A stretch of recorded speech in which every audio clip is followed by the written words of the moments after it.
Du Trizac. Peu importe la manière qu'il choisit de s'exprimer, ses opinions sont toujours aussi saisissantes. OK, attention, fin spécial Benoît.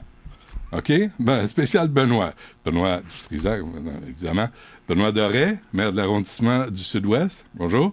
Bonjour. Benoît, bonjour, bienvenue. Et on va parler de la maison Benoît Labre. Vous savez, c'est un concept, là. On fait pas ça n'importe comment, nous autres, là. Tu sais, si on... OK, c'est correct, ça suffit. Bienvenue, M. Doré, bienvenue. Merci d'être avec nous. Parce que vous savez que ça sera pas le fun comme entrevue, là, vous le savez. Là, tout le monde est un peu choqué. Ça fait quoi, 2 semaines, l'ouverture de la maison Benoît Labre? 36 logements, un centre d'inhalation supervisé. Puis on disait il va y avoir cohabitation au quartier Saint-Henri, très proche de l'école Victor Rousselot, une école primaire. Et là, les gens, d'emblée, disaient c'est pas une bonne idée. Je sais pas, d'abord, là, est-ce que c'était une mauvaise idée, à la base, d'ouvrir un refuge voisin d'une école primaire? Bien, en fait, c'est pas un refuge. C'est 36 logements. Ben, je veux pas jouer sur les mots. Non, je suis vraiment parce qu'il y a bon. une distinction réelle. Okay. Un refuge, c'est pas ça. Donc, il y avait 36 logements qui ont été autorisés là, il y a environ un bon 4 ans et quelques, avec des services communautaires. Et il y avait eu séance d'information à ce moment-là. Et entre-temps, il y a eu une crise des vulnérabilités. On le voit, il y a de plus en plus de gens qui ont des surdoses, de plus en plus d'itinérance, etc. Et ce projet-là a évolué dans le temps. Et on comprend que les gens sont préoccupés. Là. C'est pour ça qu'il y a eu des communications. C'est pour ça, dans le fond, qu'il y a vraiment beaucoup d'acteurs du Sud-Ouest qui ont été ensemble pour, quand ce projet-là a évolué vers où on intégrait 2 cubicules, parce qu'on voit que c'est un centre. Hein? Puis je peux comprendre que les gens soient préoccupés par ce qu'ils voient, puis par ce qu'ils constatent aussi depuis 2 semaines. Mais cette grosse bâtisse-là, c'est 36 logements avec un centre qui est là d'aide et 2 cubicules. Mais c'est vrai qu'il y a des choses à regarder, puis c'est vrai que les gens sont préoccupés. Puis moi-même, j'ai vécu avec la transition de Maison Benoît Labre à côté de chez moi. Je l'ai vécu, là. Le temps qui était en transition, puis que ça se construisait, je l'ai vu. Et j'ai vu qu'il fallait que les pouvoirs publics viennent justement travailler avec les citoyens, travailler avec les personnes en situation d'itinérance. Mais entre adultes, M. Doré, là, on comprend, tu sais, là, mais là, il y a un campement en arrière. Je ne sais pas s'il est encore là. Il est resté quelques ans parce que c'est pas toléré par l'organisme même. Tu sais, c'est pas la ville. C'est l'organisme qui dit faut que ça soit propre. Il y a une entrée sur Atwater. Le temps que c'était en transition, ça a passé par Green. Ça ne sera plus le cas. Ça a été ouvert à la bonne place. Les travaux s'en viennent. Il y a vraiment plein de belles choses qui vont entourer cette affaire-là pour une situation qui existait déjà. Il y avait déjà beaucoup d'itinérants, beaucoup de gens qui se droguaient dans ce coin-là, malheureusement, avec toutes sortes de choses. Je comprends tout à fait l'intention. Ça, on s'entend là-dessus. Il faut s'occuper des plus poqués de notre société. Ça, on est d'accord. De l'ouvrir à côté d'une école primaire, je trouve que c'est la première mauvaise décision. Vous ne serez pas d'accord avec moi, mais je trouve que là, ça, c'est une erreur. Et on l'entend. Je vais vous faire jouer, puis c'est pas un piège, là. Je veux juste pas vous poser des questions en donnant l'impression que je suis sur votre cas, puis je suis déplaisant. Je suis capable de le faire par moi-même. Mais je vais vous faire jouer des extraits de gens qui sont impliqués, là. D'abord, une voisine qui parle d'acceptation sociale, puis les 2 personnes, là, on sait c'est qui, mais ne veulent pas être identifiées parce qu'elles ont peur. OK. Ça, mais je vais les écouter avec plaisir. Parfait. On est sur... Tu sais, j'entendais juste avant le fait de dire on était sur le terrain. C'était pas un show de boucan, on est vraiment sur le terrain pour vrai.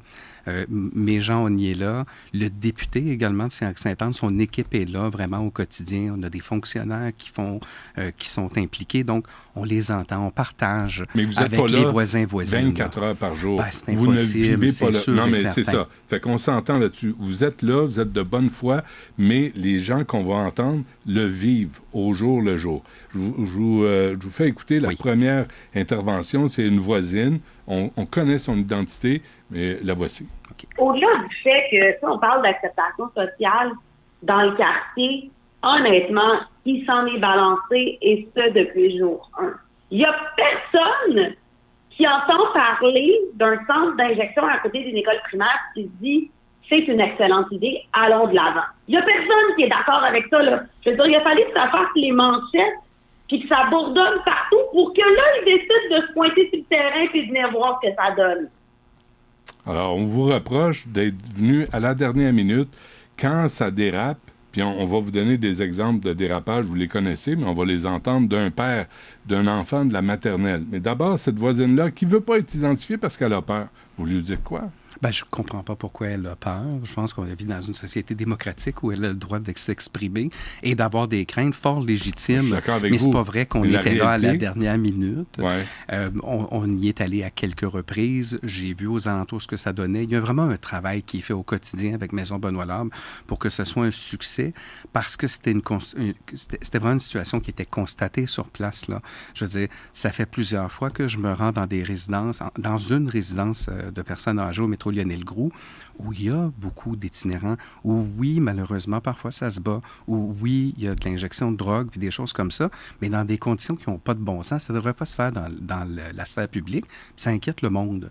Alors, c'est pour ça que le projet de Maison Benoît-Labre, il a évolué dans le temps où les services communautaires du début étaient essentiellement de nourrir des gens, leur donner une halte répit, leur donner accès à de l'eau puis de douche, M. Doré, je vous arrête, et finalement d'intégrer les deux cubicules. Mais pas à côté d'une école primaire. Pas à côté d'une école primaire. C'est toujours bien pas compliqué à comprendre.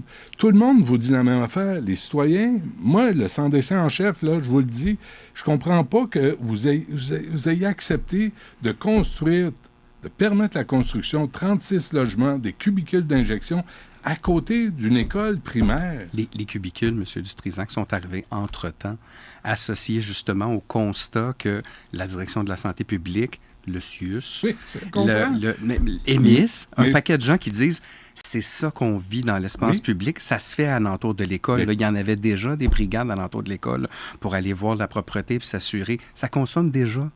Alors, de le faire correctement à côté, ça va venir le bien baliser. Okay. Mais c'est vrai que c'est légitime. Moi aussi, si j'avais ça à côté de chez nous, je me dirais, Seigneur, OK, c'est quoi qui m'attend? Ben oui. Mais je pense que les gens devraient être, je dirais, rassurés par le fait qu'il y a autant de pouvoirs publics et d'organismes communautaires et institutionnels qui sont là aux alentours pour prévoir un paquet de choses. L'aménagement, la convivialité alentour. Il y a une brigade de propreté pour faire le tour. Il y a une brigade également qui est là pour s'assurer là, de la cohabitation. Il y a vraiment beaucoup d'argent qui a été mis là-dedans parce que c'était une vraie problématique. Est-ce que ça fait en sorte qu'il n'y aura pas des affaires qui vont se passer comme vendredi passé, hein, où il y a eu effectivement là, une personne qui est venue s'établir dans la nuit en disant, je vais me mettre à côté, même je vais être proche pour les services. Rapidement, ils sont allés le voir, la personne, puis de lui dire, écoute, Alexandre, ça marche pas, tu peux pas être là, viens-t'en en avant, on a des services pour toi. Ça a été réglé. Alors, mais il y en a plein comme ça. OK, je vous propose une entrevue que Cybèle a menée aussi avec le père d'un petit gars maternel. On l'écoute. Un toxicomane, en fait, avec une seringue dans la jambe. On a vu, les enfants ont rapporté avoir vu un itinérant uriner devant eux, la nudité. Il y a eu des bagarres devant alors que les enfants étaient dehors dans la cour d'école. La police qui arrivait, je pense qu'à un moment donné, il y a eu comme 3 autos de police à l'air alors que les enfants jouaient dans la cour d'école. Après ça, beaucoup d'engueulades, du monde louche autour de l'école, genre à 8 heures du matin. C'était pas nécessaire de faire vivre ça aux enfants de Saint-Henri, à l'école Victor Rousselot. On s'est entendu que c'était pas nécessaire. En fait... Vous n'êtes pas là, quand ça arrive. Là. C'est les enfants qui sont là. Oui, moi, je suis pas là non plus. Mais les enfants voient le gars pisser. Ils voient de la bataille. Ils voient des... Sacre à mouille. Mais en même temps, M. Dutrisac, les enfants... quand ils sont sur le chemin de l'école, puis ils l'étaient pour se rendre à Victor Rousselot, malheureusement, ils envoyaient des gens pisser parce qu'il y a vraiment des itinérants. Ils passaient proche, il y avait quelqu'un sur le bord d'une ruelle qui est en train de shooter d'un veine. Ils le voyaient aussi dans leur coin.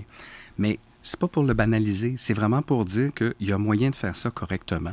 En ce moment, le ministre Carman le disait la semaine passée, on est dans une transition. Hein, c'est le déménagement. En ce moment, là, ça dévale des boîtes, ça réussit à loger le monde en même temps que... Les cubicules sont pas prêts, là. Les cubicules sont prêts. Il y a déjà eu de la consommation. Demandez-moi pas s'ils sont injectés ou fumés, ce qu'ils voulaient, là. Mais il y a 2 cubicules, ils sont en fonction. Puis c'était important pour le centre que ça soit séparé des logements. Hein. Les logements, ils sont vers Green. Puis quand vous êtes sur Green, vous la voyez, vous le voyez le parc école, puis la voyez l'école. Quand ça rentre pour le centre de jour, donc autrement dit, aller chercher de la bouffe, prendre sa douche, etc., ou peut-être fumer, consommer, vous rentrez par l'autre rue. Fait que vraiment, vous êtes maintenant à 2 rues de l'école. La transition actuellement, c'est que c'était pas prête, l'entrée était en garnotte, hein? C'était vraiment de la gravelle. Puis ils ont dit, on va le faire rentrer de façon temporaire. Finalement, ce qu'on a constaté, c'est la transition était moins heureuse qu'on pensait. Puis on a dit, OK, c'est pas grave, on va faire entrer les gens correctement du côté qui n'est pas tout à fait fini, mais au moins, on va commencer à le baliser là. Puis dès que l'entrée va être finie de Maison Benoît-Labre, la ville, nous, on arrive avec nos travaux sur le devant. On va s'arranger pour que le domaine public soit accueillant devant le centre. C'est tout fenestré. Puis les gens, ils vont arrêter d'aller chiller, là, pas loin de la cour d'école ou de chiller dans le petit bout de la ruelle. Ils vont vraiment être sur le devant, là où c'est là que c'est supposé. C'est drôle. J'ai l'impression, puis, tu sais, on en a parlé beaucoup dans le métro. Je sais que c'est pas votre dossier, là. Mais c'est comme si, tu sais, à un moment donné, on persécutait les itinérants, les toxicomanes, là, tu sais, la police les arrêtait, tu sais. C'était une façon de procéder. Maintenant, je pense qu'on est rendu à l'autre opposé. Ils sont rois et maîtres. N'importe où ils s'installent, tout à coup, il faut leur donner des services. Tout à coup, il faut les laisser dans le métro. Tout à coup, il faut les laisser shooter près d'une école. Y a-t-il quelque chose entre les deux? Y a-t-il un moyen de dire, là, c'est pas là que tu vas le faire, puis tu vas aller dans un hôpital, puis on va te soigner, puis on va te traiter. Mais ça reste que, tu sais, c'est pour scraper un quartier. Il n'y a rien de mieux. Mais c'est comme s'il y avait tous les droits. Bien, je pense pas qu'ils ont tous les droits. C'est des gens, justement, qui ont certains droits. Puis dans l'espace public, ils sont déjà là. Je pense qu'il y a vraiment une conversation actuellement qu'on a dans notre société, à savoir comment on doit s'attaquer, justement, à autant de... le phénomène, donc s'attaquer au phénomène qu'il y ait autant de personnes qui se ramassent à la rue. D'autant plus que depuis la pandémie, là, il y a eu une crise des vulnérabilités. On a vu en plus une crise du logement s'installer. Puis là, c'est un cocktail parfait pour que ça soit difficile. Je pense que c'est pour ça qu'on entend davantage. Savez-vous quoi? Je viens de comprendre une affaire. Des fois, ça m'arrive. Là. Les gens ne sont pas rassurés parce que vous utilisez des euphémismes. Tu sais, des crises de vulnérabilité. C'est pas une crise de vulnérabilité. C'est une crise de surdose, d'opioïdes, de drogue, de toxicomanie, de prostitution, de violence. C'est pas de la vulnérabilité. Ce que les gens vivent, ce que les gens voient de leurs fenêtres, là, c'est pas de la vulnérabilité. Puis il faudrait peut-être utiliser les vrais mots pour décrire la réalité. Puis peut-être qu'on aurait l'impression que vous abordez les problèmes réels au lieu d'essayer de les emballer dans de la soie. Ça marche pas. Je les emballe pas. Je pense qu'actuellement, c'est... que ce soit du milieu communautaire ou du milieu institutionnel, on utilise crise des vulnérabilités pour décrire exactement ce que... Mais c'est pas de la bullshit. C'est de la sacramouille de bullshit. C'est vraiment des gens qui, malheureusement, sont pauvres, n'ont pas de logement, sont aux prises avec des problèmes de consommation, d'alcoolisme. C'est tout ça que ça veut dire, les crises de vulnérabilité, là. Ça veut vraiment dire, malheureusement, des gens qui sont, comme vous avez dit tout à l'heure, qui sont poqués puis qui ont un paquet de problèmes. Mais il faut être là pour les gens. C'est toujours de l'angélisme.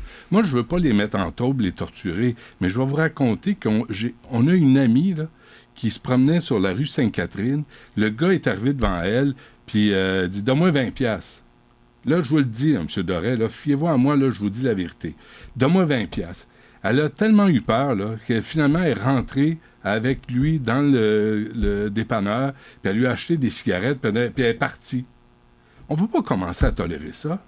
On ne va pas commencer à tolérer des itinérants agressifs, limite violents, qui en imposent aux femmes qui se promènent tout seules sur la rue. Là, vous allez me parler de vulnérabilité? Ben non, le camp vient de changer. Mais on va parler effectivement, dans le cas de votre amie, d'une femme qui, effectivement, s'est sentie agressée, a eu peur, puis ça devrait pas. Puis c'est certainement pas en les faisant disparaître qu'on va y arriver. C'est en offrant des services. Mais ils se donnent pas tous les droits. Ils donnent le droit de terroriser une femme pour lui bomber 20$. Pensez-vous que cette personne-là, là, son intention, c'était de terroriser quelqu'un? Je pense que c'est quelqu'un qui, probablement, peut-être avait des problèmes de santé mentale, s'est développé un paquet de problèmes, malheureusement, dans sa vie.